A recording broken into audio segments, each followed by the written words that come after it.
பிரிந்து தவிக்கும் குட்டி யானைக்கு கரும்பு மற்றும் வாழைப்பழங்களை வழங்கி பொதுமக்கள் பாசத்துடன் உணவளித்து வரும் சம்பவம் நெகிழ்ச்சியை ஏற்படுத்தியுள்ளது.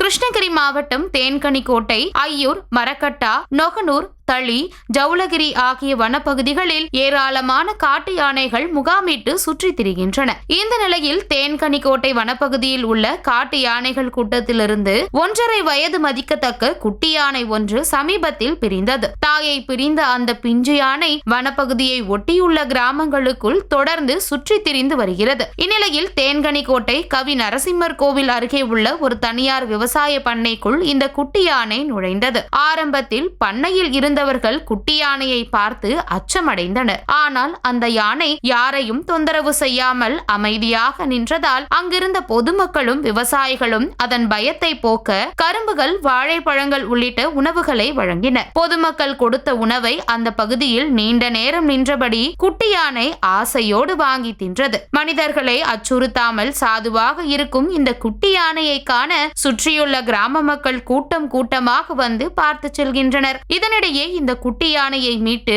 மீண்டும் அதன் தாய் கூட்டத்துடன் சேர்க்க வனத்துறையினர் தீவிர முயற்சிகளை மேற்கொண்டு வருகின்றனர். இருப்பினும் குட்டி யானை தொடர்ந்து வனப்பகுதியை ஒட்டியுள்ள கிராமங்களிலேயே சுற்றி வருவதால் வனத்துறையினர் அதனை உன்னிப்பாக கவனித்து வருகின்றனர்.